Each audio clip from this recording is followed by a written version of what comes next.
নিয়ে দিচ্ছে, শৌচালয়, গ্যাস, জমি, বাড়ি, লোন সব পেয়ে যাচ্ছে। সেটা আপনার পাওয়ার কথা, ওপার বাংলার অনুপ্রবেশকারী মুসলিমরা, রোহিঙ্গারা ভর্তি হয়ে যাচ্ছে। আপনি দেখুন পশ্চিমবাংলায় খালের ধারের জায়গা, রেল লাইনের ধারের জায়গা, আশেপাশে সরকারি জায়গা পড়ে আছে, জঙ্গলের মধ্যে গিয়ে রাতারাতি বাড়িঘর পাড়া হয়ে যাচ্ছে। টিভিতে দেখিয়েছে গুলশান কলোনি, হয়তো অনেকে দেখেছেন। কোথায় সেটা? কলকাতাতে যান, টিএমসি যে হেড অফিস এগিয়ে গিয়ে একটু বাঁ দিকে পুরো বসতি তৈরি হয়ে গেছে। কয়েক হাজার, 2-4 হাজার লোক ছিল, এখন প্রায় 2 লাখ লোক ওখানে থাকে।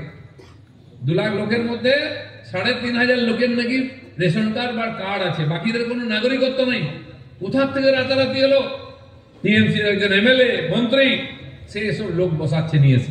নাম হচ্ছে গুলশান কলোনি। রাতারাতি কলোনি তৈরি হলো, পুরো ভেড়ি দখল করে, জমি দখল করে হাজার হাজার লোক নিয়ে আসা হচ্ছে। 2 লক্ষ লোক। ভাবুন, তারা তো এমএলএ জিতিয়ে দেবে, তারা তো এমপি জিতিয়ে দেবে, সব ভোটার হয়ে যাবে আস্তে আস্তে। ওই মন্ত্রী, টিএমসির ওই মন্ত্রী, ওই নেতা, ওই দাদাকে ভোটার কার্ড, রেশন কার্ড সব করে দেবে। তারপর ওরা ভোট দেবে, ওরা এমএলএ জেতাবে, এমপি জেতাবে। আপনারা ভোট দিয়ে জেতাতে পারবেন না। আর যে জিতবে তাদের ভোটে, সে তাদের কাজ করবে। খালি এখানে নয়, উত্তরপ্রদেশের যে ঘটনা নিয়ে তো আলোচনা হচ্ছে, সম্ভল 200 বছর আগের থেকে হিন্দুদের এলাকা ছিল, হাজার হাজার হিন্দু থাকতো সেখানে। মুসলিম বস্তি গড়ে ওঠে, মার কাট, গরু কাটা, মন্দির ভাঙা, পালিয়ে গেছে, পুরো এলাকা দখল হয়ে গেছে। ঘটনা ঘটলো, ইনকোয়ারি শুরু হলো, ভাঙাভাঙি শুরু হলো, মন্দির বেরিয়ে পড়লো। 200 বছর পুরনো মন্দির সেখানে, সেই বিষ্ণুর মন্দির ছিল। আপনারা ছবিতে দেখেছেন, ছবিতে দেখছেন, বাংলা চ্যানেল দেখাতে যায় না, ভয় পায় দিদিকে। সেখানে বেরিয়েছে সমস্ত ঠাকুর দেবতা, মন্দির ইত্যাদি মাটি চাপা দিয়ে দেওয়া হয়েছিল। সে বসতিকে উড়িয়ে দিয়েছেন যোগী মহারাজ, ভেঙে গুড়িয়ে দিয়েছেন, সব পালাচ্ছে এখন ছেড়ে এলাকা। কে করলো এগুলো? কি করে বসলো?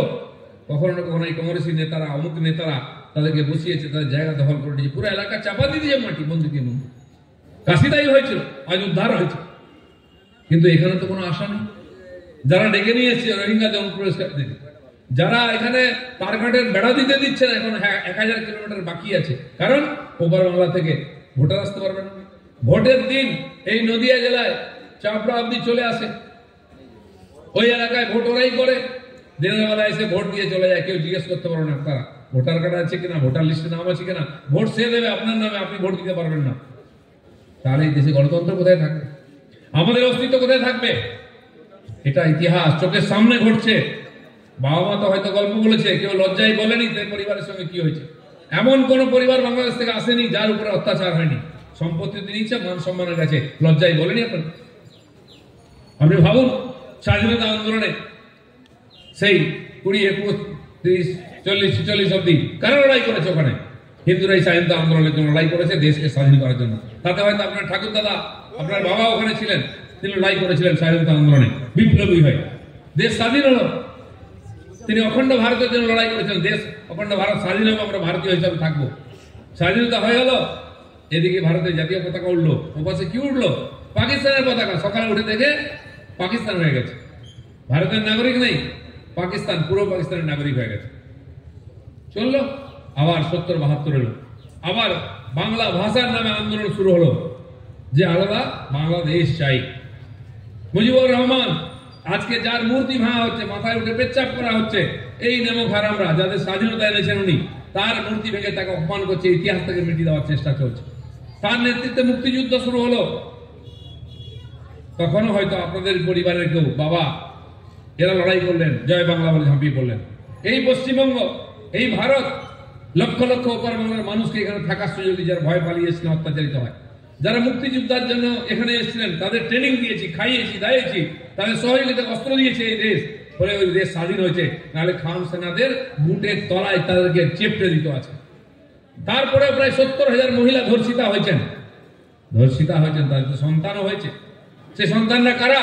আজকে যারা ওখান থেকে পাকিস্তানের হাতে হাত মিলিয়ে ওই দেশকে আবার পরাধীন করছে, ওখানে হিন্দু অত্যাচার করছে, খুন করছে, ওই দেশের পার্লামেন্ট লুট করছে, প্রধানমন্ত্রীর বাড়ি লুট করছে, ওই দেশের নাগরিকরা করতে পারে না।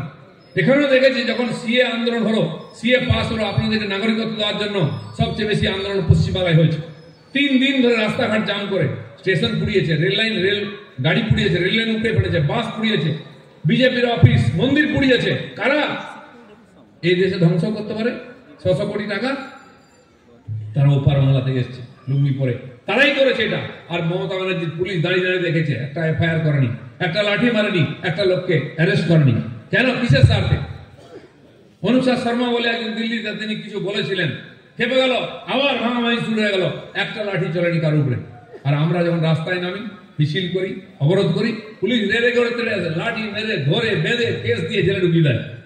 এই পুলিশ কার জন্য কাজ করছে? আপনার জন্য। ব্রিটিশ আমলেও আমাদের দেশের লোকেরাই উর্দি পরে পুলিশের কাজ করতো, আমাদের বিপ্লবীদের পেটাতো, জেলে ঢুকিয়ে তো ধরে নিয়ে আসতো। আজকের পুলিশও ঠিক তাই করছে মমতা ব্যানার্জির ইচ্ছাতে। আপনার বাড়ির ছেলে পুলিশ চাকরি পেয়েছে, সে কিন্তু ওই দেশদ্রোহীদের, বিদেশিদের সাহায্য করছে। কারণ আমার চাকরির চিন্তা, চাকরি না থাকলে কি হবে? তাই সরকার যা চাইছে তাই করছে। কি করছে সরকার? আবার আপনাকে আমাকে উদ্বাস্তু তৈরি করার চেষ্টা করছে। তাই 71-এর যুদ্ধে লড়াই করেছিল আমাদেরও আত্মীয় স্বজনরা, কারো বাবা মা যারা পরে পালিয়ে এসছেন, সেই বাবা লড়াই করলো, দেশ স্বাধীন হলো। স্বাধীন হয়ে কি হয়ে গেল? বাংলাদেশ ছিল ভারতবর্ষের নাগরিক, হলো পাকিস্তানের নাগরিক, এবার বাংলাদেশের নাগরিক। আর যারা পালিয়েছিলেন ওখান থেকে, কেউ আসামে গেছে, ত্রিপুরায় গেছে, কেউ পশ্চিমবাংলায় এসছে, তারপরে এখান থেকে উড়িষ্যাতে নন্দনকাননে, কাউকে মধ্যপ্রদেশে, উত্তরপ্রদেশে, ছত্তিশগড়, আমি বহু জায়গায় গেছি উদ্বাস্তু কলোনিতে। আন্ডামানে 8.5 বছর থেকেছি। এখান থেকে যারা গেছেন উদ্বাস্তু কলোনি তৈরি করে ওখানে সভ্যতা করে রেখেছেন, জঙ্গল কেটে। ওইখানে জোঁক, সাপ, এদের সঙ্গে থেকে মানুষ জীবনযাপন করে আজকে সভ্যতা করেছে। কেন এই কষ্ট?